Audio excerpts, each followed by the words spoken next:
Hola amigos, les damos la bienvenida a una emisión más de Editorialmente, este espacio de la Universidad Autónoma del Estado de Hidalgo, que a través de la Dirección de Ediciones y Publicaciones, el Consejo Editorial y Garza TV, convoca a nuestros profesores investigadores para que nos platiquen de sus inquietudes, de sus objetos de estudio y de algo muy importante, el resultado que vuelcan y que comparten con nosotros a través de sus publicaciones.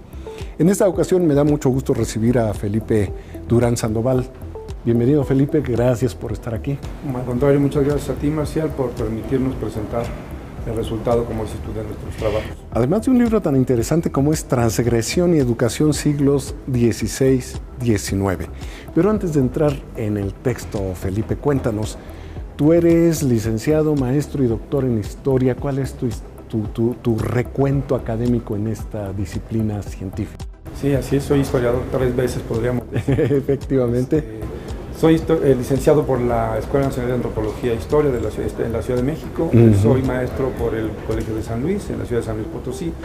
Y soy doctor por el Instituto Mora, que también está en la Ciudad de México. Ajá, en Mixcoac, ¿verdad? Me parece. Sí, muy cerca de Mixcoac. Este lugar maravilloso de la Ciudad de México, que además no ha perdido el encanto provinciano inscrito en ese... A pesar de esa macro ciudad. Exactamente. ¿Y por qué la historia, Felipe? ¿Por qué no otra área? Sino simplemente para que nos hables de esa vocación. Exactamente, me quitaste la palabra de la boca, es vocación precisamente, es una fascinación que de mucho tiempo, desde muy joven, tal vez desde que estudiaba la secundaria, me incliné por los temas de la historia, me fascinó y me sigue fascinando estudiar las formas en cómo los hombres y las mujeres, porque hay que ser inclusivos, nos relacionamos, ¿no? en sociedad. Entonces, son muy distintas, es otra de las cosas que a mí me parecen fascinantes, muy distintas las formas en las que nos relacionamos en unas épocas y en otras, ¿no? Y de eso trata un poco el contenido de este trabajo. Y dentro de la historia, entiendo que la historia mexicana, sobre todo entre la colonia y el siglo XIX, hay un especial interés de tu parte, ¿es así? Así es, por supuesto. Yo, tengo el gusto, debo decirlo, de trabajar haciendo lo que me gusta, ¿no? Y lo que me gusta es estudiar las formas de convivencia en este periodo. Más que nada a mí me interesa más el periodo llamado virreinal, ¿no? Y además del periodo virreinal, no es todo el periodo, sino es un matiz, una parte de ese periodo. No sé si sean las ideas, las costumbres, la cotidianidad. ¿Qué te atrapa más y que lo reflejan en este libro? Bueno, mira, yo soy un poco ecléctico, me gusta mucho un poco la historia económica, me gusta, te decía, las relaciones sociales, y una de las formas de las manifestaciones de las relaciones sociales en la época virreinal es a través de las creencias, a través de las normatividad establecida por una institución, la Iglesia, ¿no? La Iglesia. Las formas en cómo los seres humanos deben comportarse, ¿no? Y cómo se comportan, si siguen esas normas o no las siguen, es lo que a mí me... Y toda la proyección social que tiene. Este libro es resultado de un seminario que ya lleva buen rato, sí, unos 4 años. 4 años, en que historiadores, profesores investigadores de la Universidad Autónoma del Estado de Hidalgo, del área académica de antropología, de historia y antropología del Instituto de Ciencias Sociales y Humanidades, se reúnen con personal de la Facultad de Estudios Superiores Zacatlán de la UNAM en México. Así es. Y desarrollan un seminario sobre estos temas del que deriva este libro en esta ocasión, Transgresión y Educación siglos XVI a XIX. ¿Hay otros historiadores de otras instituciones o solamente están de estas dos trabajando?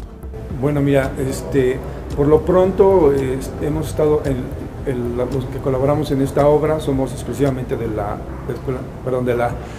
Universidad Autónoma del Estado de Hidalgo, y los compañeros de la Facultad de Estudios Superiores de Acatlán, y seguimos sesionando compañeros de ambas instituciones, estamos invitando compañeros de otras, a ver si ampliando el círculo de estudio, el seminario. La idea es exactamente que darle difusión por lo menos sí estamos consiguiendo que se vayan integrando alumnos tanto del Instituto de Ciencias Sociales y Humanidades como de la Facultad de Estudios Superiores de la UNAM.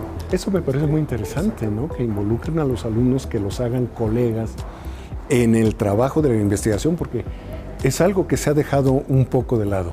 Bueno, y concretamente este libro, si me permites, voy a leer rápidamente del índice los principales apartados. Este libro lo coordinas tú junto con doctora Elena Díaz Miranda. Díaz Miranda, que ella por parte de la FES Acatlán. De la FES Acatlán.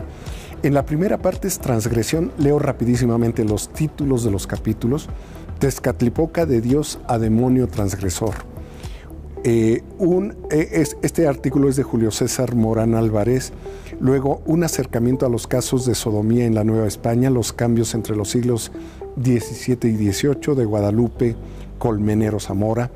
Después, la tentación de la carne en los confines del Imperio Hispánico, un caso de solicitatio puerorum en Filipinas en la segunda mitad del siglo XVII, de Patricia Isaura Santiago Delgado. Luego, lujuria, soberbia, gula y otras transgresiones a la ley de Dios en algunos conventos femeninos novohispanos, siglos XVII y XVIII, de Elena Díaz Miranda. Después, la utilización de un confesionario por los solicitantes del Colegio de Propaganda Fide de la Orden de San Francisco de Pachuca, siglos XVIII y principios del XIX. Este artículo es tuyo. Entre Dios y la ley, la jura a la Constitución de 1857, de Enrique Nieto Estrada. Y en la segunda parte, educación. La primera fue transgresión, la segunda es educación.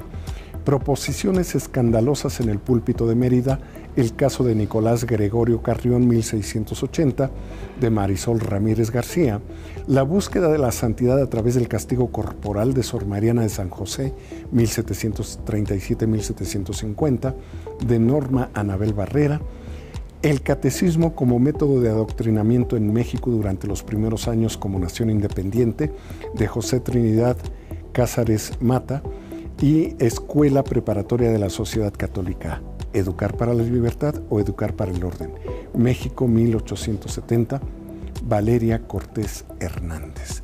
Estos son los artículos que, como verá usted, bien responden a la transgresión y a la educación. Estos dos conceptos pesados, sí, densos en esta época, porque además, como tú lo dices, están incrustados a fuego por la fe y concretamente por la Iglesia Católica. ¿Qué nos ofrece este libro para recomendar leerlo? Que ya los títulos son atractivos, los títulos de los ensayos. Sí, como bien lo dices, los títulos son bastante sugerentes. Una de las características de esta obra es que hemos elegido temas que tienen que ver con lo que decía hace rato del el establecimiento de los criterios para el establecimiento de la normatividad y para el comportamiento, criterios morales para el comportamiento de los miembros de la sociedad novohispana, ¿no?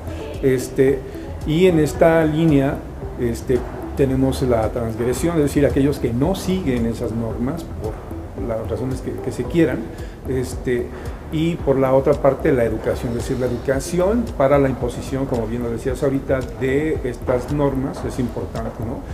Desde el proceso de evangelización comienza la aplicación de estas normatividades, ¿no? Es decir, el hecho de que a los indígenas se les prohibiera practicar sus antiguas religiones, ¿no? Y adoptar como única la fe católica, ya no dice mucho, ¿no? Y entonces sí, a partir de aquí las lógicas de comportamiento, porque bueno, hay que entender que nuestra sociedad de hoy en día es producto de la mezcla de una serie de grupos como negros, indios, ¿no?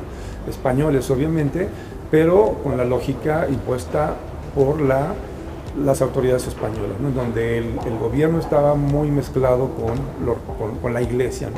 Y claro.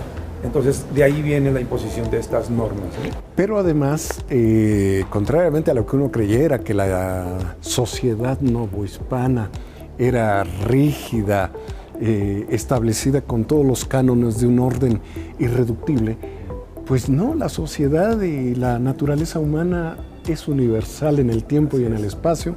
Entonces, bueno, yo por ahí recuerdo un relato, no sé si es el de, por título no me acuerdo si es el de La búsqueda de la santidad a través del castigo corporal de Sor María de San José, que bueno, cuenta algunas cosas truculentas que esta mujer practica para hacer crecer su fe y su división como mujer plena de religiosidad, pero además con cosas que verdaderamente eran inesperadas en ese tiempo. En el caso tuyo, la utilización del confesionario por los solicitantes del Colegio de Propaganda Fide de la Orden de San Francisco de Pachuca, que además fue muy interesante, con una proyección política inclusive muy amplia, porque de aquí parten muchos de los, ¿qué diríamos?, de los conquistadores espirituales franciscanos, de los misioneros hacia el centro Sierra Gorda, el norte del país y lo que hoy serían estados de la Unión Americana. Pero aparte de todo esto, ¿qué nos reflejas tú en tu artículo? Bueno, como bien mencionas, es un centro muy importante, el Colegio de Propaganda Fide de aquí de la ciudad de Pachuca, por las razones que tú ya expresas. Y entonces tenemos, bueno, durante mucho tiempo hemos pensado en estos hombres que iban a propagar la fe, a enseñar la palabra de Dios, como hombres santos, ¿no? Entonces, solo que hay un pequeño detalle, estos frailes franciscanos de la Orden de San Diego son seres humanos, ¿no? Claro, sí. Se nos olvida. Y entonces ahí... Y a ellos también. Pues no se les olvida precisamente por eso. Justamente. Sí.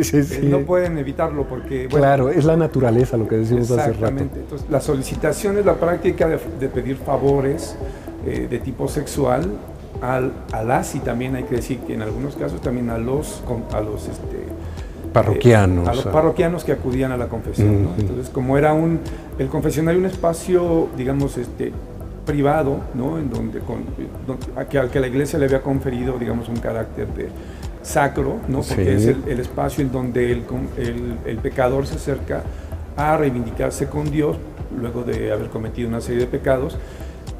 Utilizando digamos, aprovechando esa situación, el confesor llega a hacer este tipo de solicitaciones, ¿no? Entonces, por supuesto que es una práctica prohibida por la iglesia, pero es muy interesante lo que tú nos decías, porque no es una sociedad rígida, es una sociedad en movimiento, es una sociedad que tiene sexualidad, la podemos ver ahí. Claro. Pero además y que además expresa un gusto por la vida, es otro detalle, sí. Exacto. Pero lo curioso de todo esto es que pensamos en la Inquisición como un instrumento de represión, que en cierta forma, bueno, en muchas formas lo es. Lo es, sí. Pero gracias a la Inquisición es que conocemos estas prácticas, ¿no? Porque de otra forma, si estos, digamos, en este caso, sacerdotes no hubieran cometido ese tipo de delitos, pues nunca se hubieran registrado, no hubiera habido pecado que perseguir y por tanto no tendríamos esos expedientes. Exacto, un testimonio de archivo que nos permita conocer.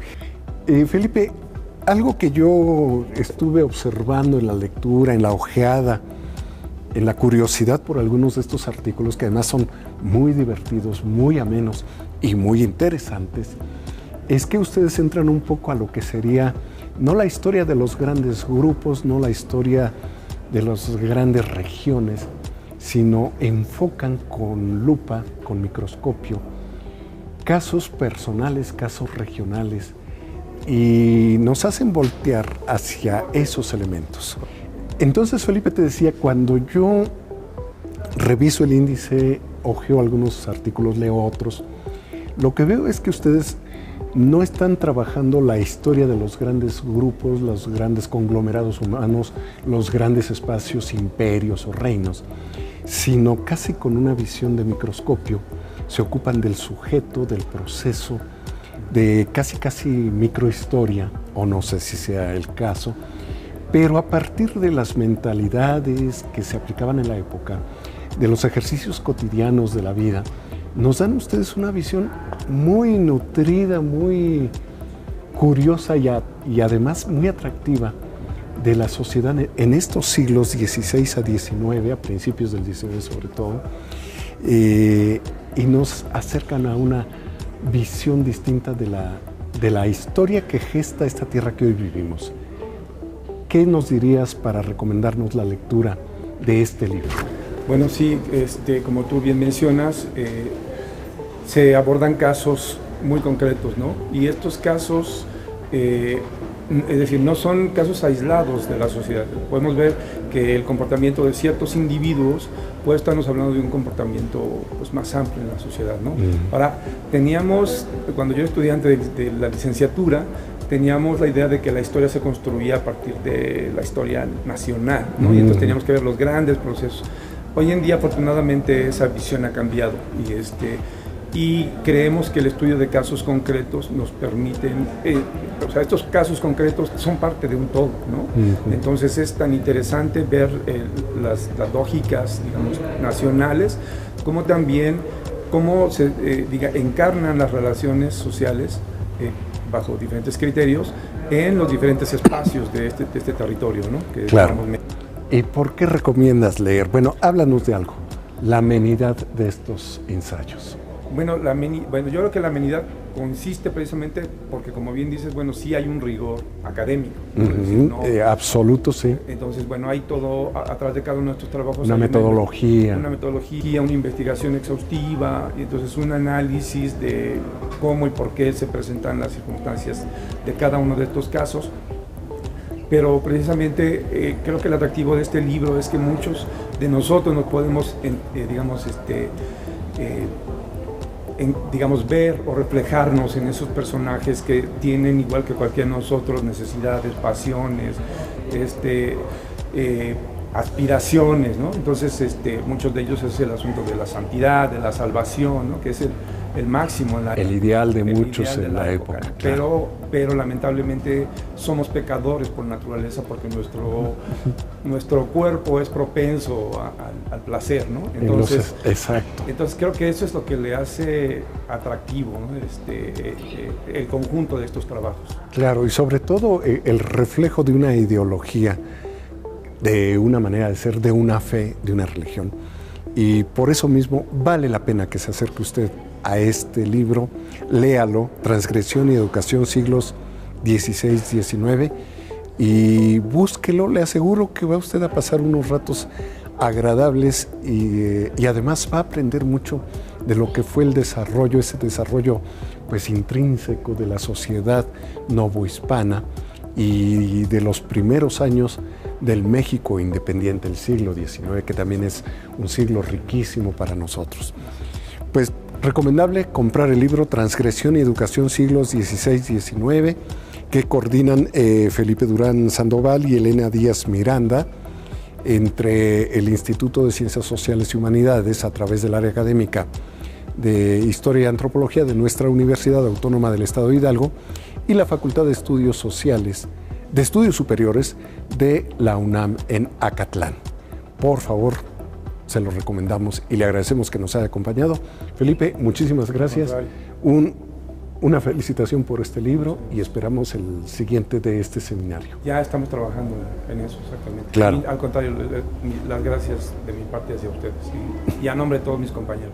Gracias, y la universidad ofrece a usted la divulgación de su fondo editorial. Muchísimas gracias.